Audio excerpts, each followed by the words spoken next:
பார்த்தே ஆகணும், எங்கள் கிராமத்தில் பெரிய ஆபத்து இருக்குன்னு சொல்ல ஆரம்பித்தாங்க.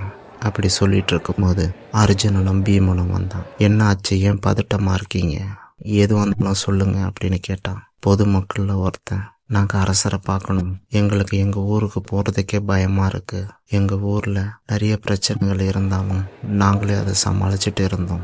ஆனால் எங்கள் ஊர்லேருந்து பிழைப்புக்காக வேற ஒரு ஊருக்கு போகும்போது ஒரு காட்டுப்பகுதியை கடந்து தான் போகணும். அப்படி அந்த காட்டுப்பகுதிக்குள்ளே போனவங்க யாரும் திரும்பவும் வர மாட்டுறாங்க.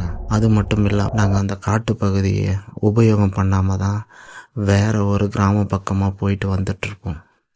ஆனால் அந்த காட்டுப்பகுதி அதிகமாக நெருப்பு தீயினால் கருகி இருக்கிறதுனால எங்கள் ஊர் மக்கள் பக்கத்து காட்டுப்பகுதிக்குள்ளே கடந்து போகலான்னு சொல்லி போக ஆரம்பித்தாங்க.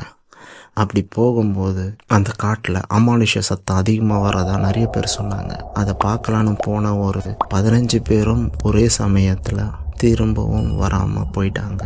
எங்களுக்கு ரொம்ப பயமாக இருக்குது. ஆனால் இரவு நேரத்தில் அந்த காட்டுப்பகுதியில் அதிகமான சத்தங்கள் வர்றது எங்களுக்கு அச்சத்தை இன்னும் அதிகமாகிருக்கு.